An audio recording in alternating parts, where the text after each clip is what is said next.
नमस्कार दोस्तों, मैं हूं नेहा और आज मैं पलक और पिंकू की कहानी का अंतिम भाग लेकर आई हूं। और अगर आपने इस कहानी का अभी तक पहला भाग नहीं सुना है तो मैंने इस कहानी का लिंक इस वीडियो के डिस्क्रिप्शन बॉक्स में दे दिया है और आई बटन पर भी पिन कर दिया है, तो वहां से इसको सुनने से पहले इसके पहले भाग को अवश्य सुनें। तो चलिए मैं आपको इस कहानी का अंतिम भाग सुनाती हूँ। लेकिन माँ के तकिए के नीचे से निकलने वाले पैसों का सिलसिला अब तक जारी था, बल्कि अब तो पैसे दोगुने हो गए थे। क्यों और कैसा हो रहा था मुझे इसकी कुछ भी खबर नहीं थी। मैं घर में पड़े अपने दहेज के सामान को देखकर नाराज हो जाती थी। एक दिन गुस्से में आकर मैंने माँ को कह दिया कि इस हराम के पैसों से आप मेरा दहेज ना बनाती तो शायद मेरी बारात वापस ना जाती। मेरी ये बातें सुनकर माँ फुट फुट कर रोने लगी थी। उन्होंने कहा, मुझे इतना दर्द ना दो पलक, मेरे दिल में पहले ही जख्म है, अभी तक नहीं भरे हैं और अभी तो दिल भी चाहता है कि मैं मर ही जाऊं। मैं आज अपनी माँ के आंसुओं से पिघलने वाली नहीं थी। मुझे मोहब्बत का झांसा देखकर बेवकूफ़ बनाया गया था।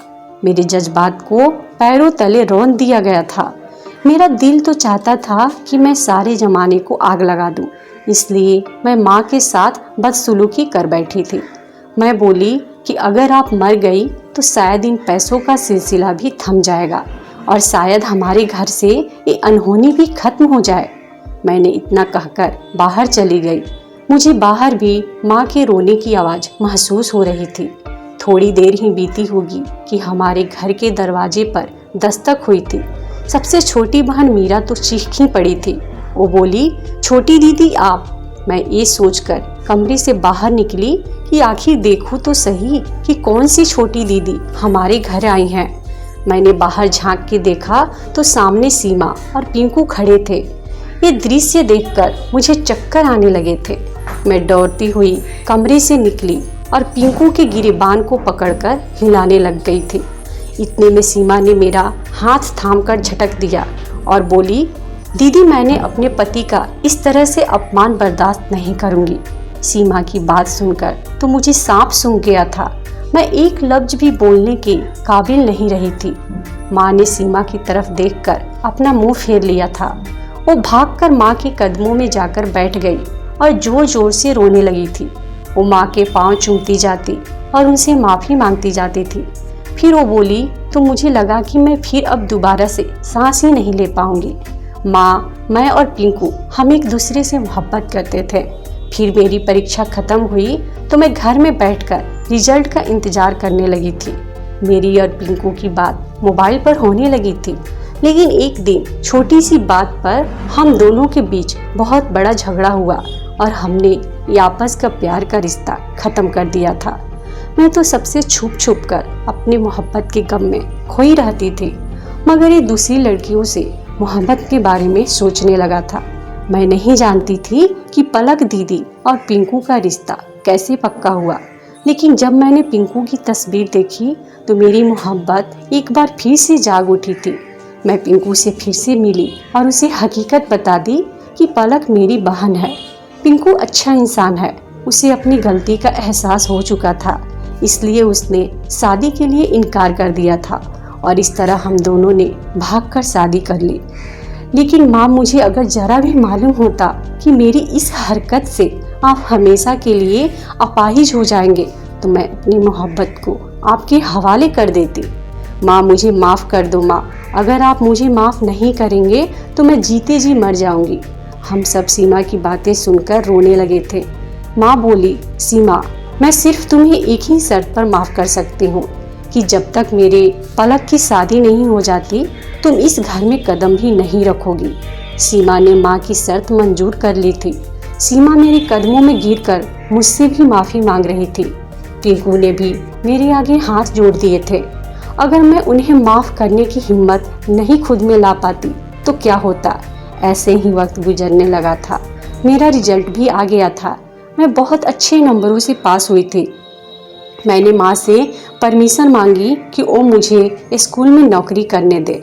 माँ ने झट से नाक में सिर हिला दिया था वो बोली कि भगवान का दिया हुआ सब कुछ तो हमारे पास है, पैसा भी है, तो फिर तुम क्यों 2 टके की नौकरी करोगी। मैं अपने दुख में इस तरह से उलझ गई थी कि मुझे दुनिया का होश ही नहीं रहा था। मैं तो ये तक भी भूल गई थी कि हर सुबह माँ के तकिए के नीचे से पैसे निकलते हैं। अब माँ की बात ने मेरी आंखें खोल दी थी। मैंने तो ये तय कर लिया था कि अब तो ये राज पता करके ही रहूंगी। इसलिए अब मैं माँ के कमरे में सोने लगी थी। मुझे माँ के कमरे में सोते हुए 2 रात गुजर चुके थे, मगर अभी तक मेरे हाथ कोई सुराग नहीं लगा था। आज तीसरी रात थी।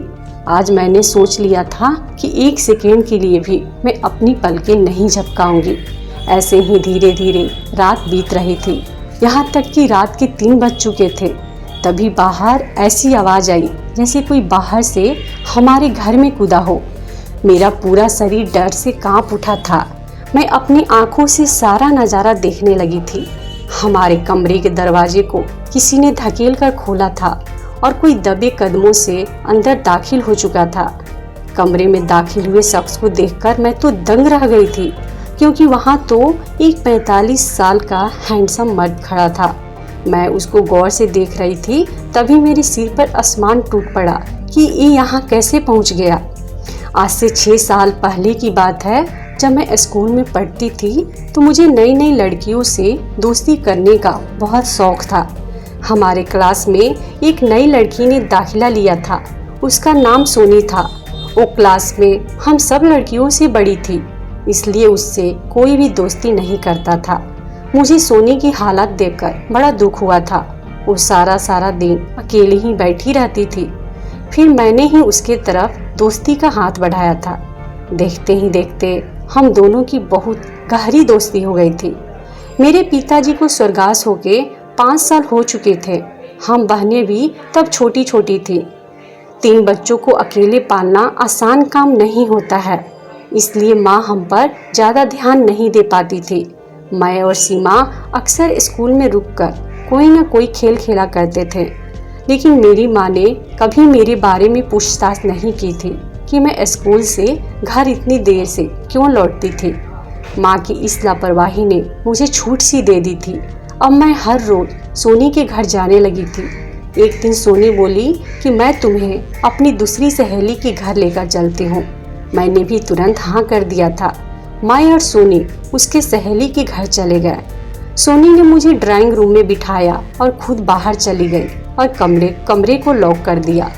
लॉक की आवाज़ सुनकर मैं बिल्कुल घबरा गई, मगर फिर मन में विचार आया कि उसने कोई शरारत की होगी। लेकिन जब मुझे बैठे बैठे काफ़ी देर हो गई तो मुझे यकीन हुआ कि ये कोई शरारत नहीं थी। अब सही मायने में मुझ पे कयामत टूट पड़ी थी। मैं भागकर दरवाजे तक गई और जोर जोर से दरवाज़ा बजाने लगी। तभी 2 मर्द कमरे में दाखिल हुए। दोनों ही शक्ल से बड़े खतरनाक लग रहे थे। एक ने बोला, अब दरवाजे तक दस्तक देने की गलती मत करना, वरना मैं तुम्हें भूखे कुत्ते के आगे फिकवा दूंगा। उसकी बात सुनकर मैं तो चौंक ही गई थी। मुझे रह रहकर माँ की याद आ रही थी। मैं जानती थी कि वो मेरे फिक्र में पागल हो गई होंगी। मैं रो रो कर भगवान से मदद मांगने लगी थी। मेरी आवाज़ उस कमरे में गूंजने लगी थी। अब तो मेरी बची खुशी हिम्मत भी जवाब देने लगी थी। मैंने एक बार फिर से उठकर दरवाजे पर दस्तक देनी शुरू कर दी थी और एक बार फिर से दरवाज़ा खोला तो मैं डर कर 2 कदम पीछे हट गई। मगर इस बार कमरे में दाखिल होने वाला मर्द कोई और नहीं था। वह मुझे देखकर चौंक गया था। वो थोड़ी देर मुझे घूर घूर कर देखता रहा और बाहर निकलकर अपने दोनों आदमियों पर चिल्लाने लगा था। फिर मुझे हाथ से पकड़कर बाहर लेकर गया और गाड़ी में बिठाकर बोला कि मुझे अपने घर का रास्ता बता दो। मैंने अपने घर का रास्ता बताया तो मुझे खामोशी से घर पे छोड़कर वापस चला गया था। मैं घर में दाखिल हुई तो चुपचाप अपने कमरे में जाकर बैठ गई। इतने में मेरी माँ मेरे कमरे में दाखिल हुई और मेरे कंधों पर 2 थप्पड़ मारकर बोली कि कब से तुम्हें आवाज़ दे रही हूँ, पर हिम्मत है जो तुमने एक बार भी पलटकर जवाब दिया हो। मेरा तो अचरज के मारे दिमाग फटने लगा था। मेरी माँ को कोई भी खबर नहीं थी कि मैं इतनी देर से घर से गायब हो गई थी। मुझे माँ पर बड़ा गुस्सा आ रहा था। उस दिन के बाद से मैंने अपने बहनों का ख्याल खुद से रखने लगी थी। अगले दिन स्कूल गई तो सोनी नहीं आई थी और फिर कभी भी वो लौटकर स्कूल ना आई थी। और अब रात को सामने उस मर्द को देखकर मैं चौंक गई थी। ये तो वही था जो उस शाम को जिसने मुझे घर पर छोड़ा था। अब वो मेरे घर आखिर क्या लेने आया था? इस आदमी ने माँ का तकिया उठाया और उसके नीचे पैसे रख दिए। वो जैसे ही वापस पलटने लगा, माँ ने उसे कलाई से पकड़कर रोक लिया था। माँ गुस्से में बोली, कौन हो तुम? मैंने भी जल्दी से उठकर कमरे की लाइट चालू कर दी थी। सारा कमरा रोशनी से चमक उठा था। माँ की नज़र जैसे ही उस मर्द पर पड़ी, माँ चीख कर बोली कि विनोद, ये तुम थे?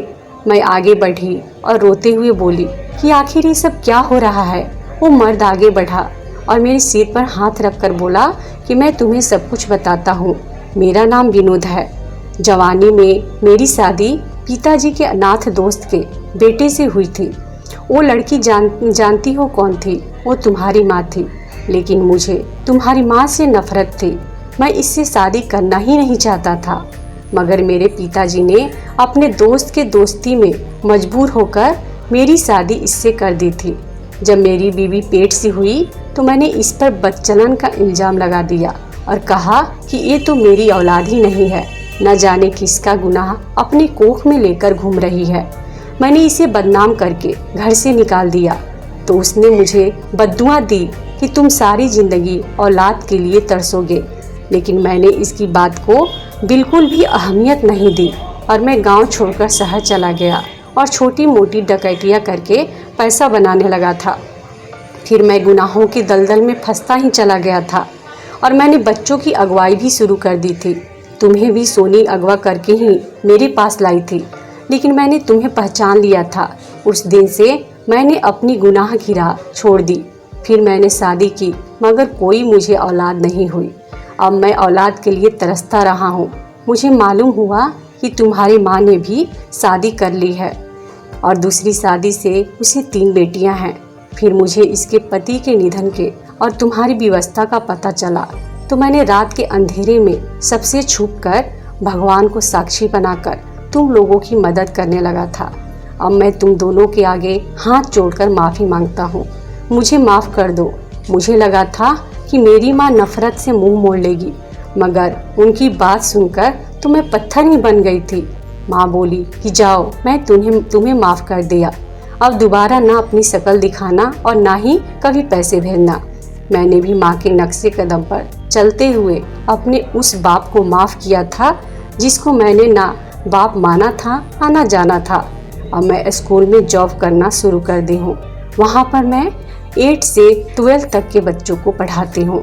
वहाँ के जो प्रिंसिपल हैं वो काफ़ी अच्छे हैं और वो हमारी ही उम्र के हैं। उनका नाम निखिल है। वहाँ के बच्चे मुझसे बहुत प्यार करते हैं और मुझसे काफ़ी घुल मिल गए हैं।